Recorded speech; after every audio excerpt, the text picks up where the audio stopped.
Friends, आज हम बात करेंगे एसएससी सीपीओ एग्ज़ाम के बारे में। ये जो एग्ज़ाम है सीपीओ का, ये एसएससी कंडक्ट कराती है। साल में एक बार होता है और इससे हम सेंट्रल पुलिस की जितनी फोर्सेस हैं उसमें जाके सिलेक्शन लेते हैं। ये जो सीपीओ का एग्ज़ाम है, इसके थ्रू हम एसआई लेवल और एएसआई लेवल की जो पोस्ट होती है उसमें सिलेक्शन लेते हैं। चलिए जानते हैं हम सीपीओ एग्ज़ाम के बारे में। पहले कुछ बेसिक बातें जानेंगे सीपीओ एग्ज़ाम के बारे में, फिर हम इसके बारे में, इसकी जॉब प्रोफाइल क्या है, कौन कौन सी पोस्ट है, क्या सैलरी स्ट्रक्चर है। अबाउट सीपीओ एग्ज़ाम बहुत एक ओवरव्यू जानेंगे सीपीओ एग्ज़ाम के बारे में, बिल्कुल डिटेल में नहीं बताऊंगा मैं आपको। फिर जानेंगे कौन कौन सी पोस्ट है सीपीओ एग्ज़ाम में, कौन कौन सी पोस्ट है एसएससी सीपीओ में। बहुत से स्टूडेंट्स को कन्फ्यूजन होती है कि कौन कौन सी पोस्ट है, एएसआई सीआरपीएफ में भी है, बीएसएफ में भी है। ये सब कन्फ्यूजन दूर करूंगा मैं। फिर इन जॉब प्रोफाइल्स के बारे में बताया जाएगा कि क्या क्या उन पोस्ट का काम होता है, और फिर सैलरी स्ट्रक्चर के बारे में बताया जाएगा आप लोगों को। ठीक है दोस्तों, तो चलते हैं हम इस वीडियो की शुरुआत करते हैं कुछ बेसिक बातों से। सबसे पहले जान लेते हैं हम सीपीओ एग्ज़ाम के बारे में कि सीपीओ एग्ज़ाम होता क्या है, मतलब किस चीज़ से डील करता है, कौन कंडक्ट कराता है।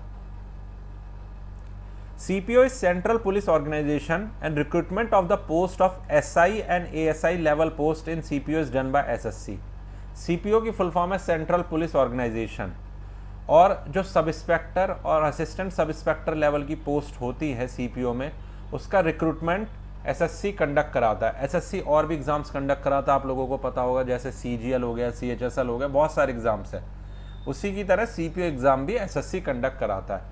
एनुअली एक बार कंडक्ट होता है, पर किस्मत की बात ऐसी हो गई है कि अब ये 5 ईयर प्लान बन के रह गए, चाहे वो सीजीएल का एग्ज़ाम हो, सीपीओ का एग्ज़ाम हो। टाइमली कोई कंडक्ट नहीं होता, एनुअली बस पेपर्स पे है, वरना तो बहुत टाइम ले रही है अभी ये एसएससी।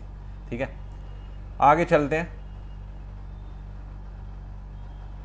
और कुछ बातें बताता हूँ। 100 rupees fees is paid by male candidates of general and OBC category students.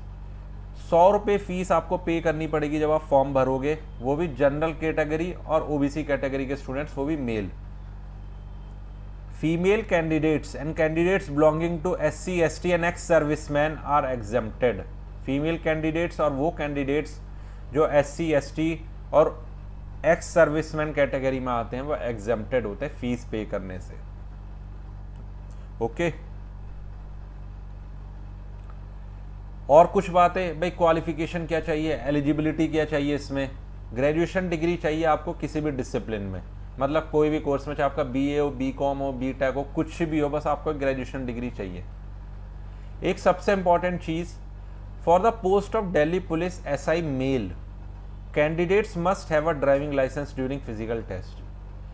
जैसे आपको मैं बताऊंगा, जब आप फिजिकल टेस्ट देने जाओगे, सीपीओ में फिजिकल टेस्ट होता है, जब आप फिजिकल टेस्ट देने जाओगे तो आपके पास एक ड्राइविंग लाइसेंस होना ज़रूरी है, टेम्पररी भी नहीं, परमानेंट। तो ये बात ध्यान रखना, अगर आप सीपीओ की तैयारी कर रहे हो तो अपना एक ड्राइविंग लाइसेंस ज़रूर बनवा ले, मेल कैंडिडेट्स के लिए। एज लिमिट 20 से 25 साल है, पर एज रिलैक्सेशन वहाँ पर है। एज रिलैक्सेशन आपको ओबीसी एससी कैटेगरी में मिल जाएगी। अब बात करते हैं पेपर किस टाइप का आता है। देखो, क्वेश्चन जो होते हैं ना, वो ऑब्जेक्टिव टाइप के होते हैं बस, मतलब सब्जेक्टिव नहीं है, सिर्फ ऑब्जेक्टिव है। पहले पेपर 1 होगा, फिर आपका फिजिकल टेस्ट होगा, साथ में मेडिकल टेस्ट हो जाएगा, और उसके बाद आएगा आपका पेपर 2। इन तीनों फेजेस के बारे में हम जान लेंगे, और जो कट ऑफ बनेगी ना, वो इन तीनों बेसिस के ऊपर होगी। इन तीनों, मतलब आपको फिजिकल टेस्ट भी पास करना, आपको पेपर 1 भी पास करना, आपको पेपर 2 भी पास करना। तो फाइनल मेरिट इन तीनों फेजेस के परफॉर्मेंस के ऊपर बेस्ड होगी। अब टीयर 1 का सिलेबस जान लेते हैं। देखो, टीयर 1 का सिलेबस वही है जो सीजीएल का सिलेबस है। एसएससी सीजीएल का जो सिलेबस है, मैंने अपनी पुरानी वीडियोस में भी आप लोगों को बताया हुआ है क्या क्या सिलेबस है, आप वहाँ से भी चेकआउट कर सकते हो। टीयर 1 के सिलेबस में आपको 50 बस, हाँ ये थोड़ा सा डिफरेंस है। टीयर 1 का पेपर, उसमें 100 क्वेश्चन आते हैं एसएससी सीजीएल में, सीपीओ में वहीं 200 क्वेश्चन आते हैं। टीयर 1 के सिलेबस में जनरल रीजनिंग आती है, जनरल नॉलेज आएगी, क्वांटिटेटिव एप्टीट्यूड आएगा, और इंग्लिश कॉम्प्रिहेंशन आएंगे 50-50 क्वेश्चन। जैसे CGL का 2016-17 से पहले जो पेपर आता था उसी फॉर्मेट में टीयर 1 का CPO का आता है। ये आपके 4 टॉपिक्स हैं, सब्जेक्ट्स हैं, आप इन्हें तैयार कर सकते हो टीयर 1 के लिए। आगे चलते हैं टीयर 2 के लिए। देखो टीयर 2 में सिर्फ और सिर्फ एक इंग्लिश लैंग्वेज और कॉम्प्रिहेंशन का पेपर आता है, 200 क्वेश्चन होता है, 200 नंबर का होता है और टाइम ड्यूरेशन होगी 2 घंटे की। टीयर 2 का सिलेबस यहाँ डिफरेंट है, वहीं CGL में टीयर 2 में मैथ्स भी आता है, पर यहाँ सिर्फ इंग्लिश का पेपर होगा आपका। तो अगर आपको CPO क्लियर करना है तो आपको इंग्लिश बहुत स्ट्रांग करनी पड़ेगी, क्योंकि इंग्लिश ही एसेंशियल क्राइटेरिया आपका सब इंस्पेक्टर बनने का, चाहे वो दिल्ली पुलिस हो चाहे वो कुछ भी हो। ठीक है, ये हमने बेसिक बातें जान ली कि क्या एग्ज़ाम आता है, क्या एग्ज़ाम का फॉर्मेट है और कितने क्वेश्चन आते हैं, एज लिमिट क्या है, फीस पे करनी है। अब जान लेते हैं कौन कौन सी पोस्ट है SSC CPO में। ये सारी पोस्ट है SSC CPO में, सब इंस्पेक्टर और ASI लेवल। ASI सिर्फ CISF में है, sub inspector in Delhi police, sub inspector in BSF border security force, sub inspector in CISF, sub inspector in CRPF, sub inspector in ITBP Indo Tibetan border police, sub inspector in SSB Sashastra Seema Bal and assistant sub inspector in CISF। बस ASI की जो post है वो सिर्फ और सिर्फ CISF में है और किसी में नहीं है, बाकी सब इंस्पेक्टर है। और जो सबसे ज़्यादा ल्यूक्रेटिव और जिसकी सबसे ज़्यादा कट ऑफ जाती है और सबसे ऊपर लिखी हुई मैंने, सब इंस्पेक्टर इन दिल्ली पुलिस। हर किसी की पहली प्रेफरेंस यही रहती है, sub inspector in Delhi police. अब बात करते हैं सब इंस्पेक्टर इन दिल्ली पुलिस के बारे में।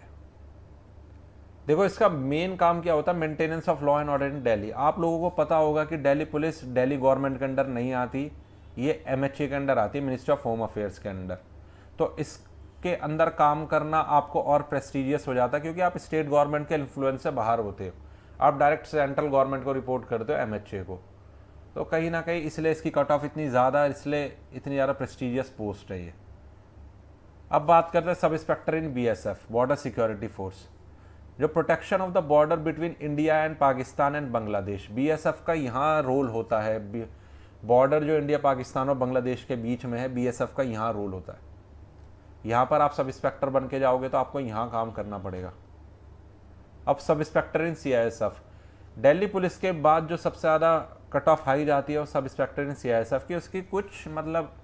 उसकी कुछ बातें ये है कि मतलब आपको बहुत पीसफुल एनवायरनमेंट मिलता है काम करने का। जैसे BSF हो गया, CRPF हो गया, ITBP हो गया, टेंस्ड रहता है, कभी भी वॉर लाइक सिचुएशन हो जाती है। पर CISF में आपको क्या करना, PSUs वगैरह इनको गार्ड करना पड़ता है, public sector undertaking, other government infrastructure, इन सबको गार्ड करना पड़ता है CISF में। अब sub inspector in CRPF central reserve police force, it is an anti Naxal and anti riot force.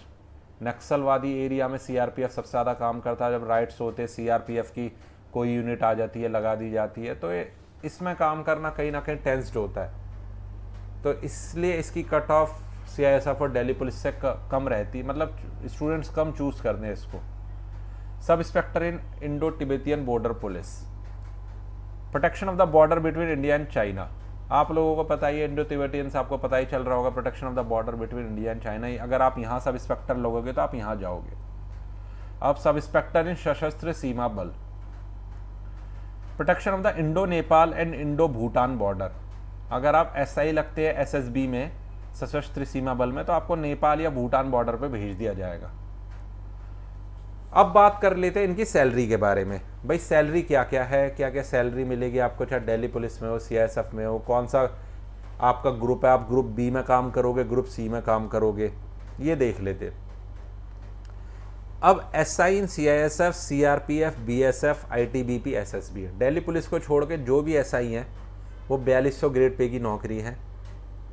Group B non gazetted और नॉन मिनिस्ट्रियल जॉब है ये, ठीक है। ये पोस्ट जो है ये ग्रुप B में आती है और ये लेवल 6 की पोस्ट है।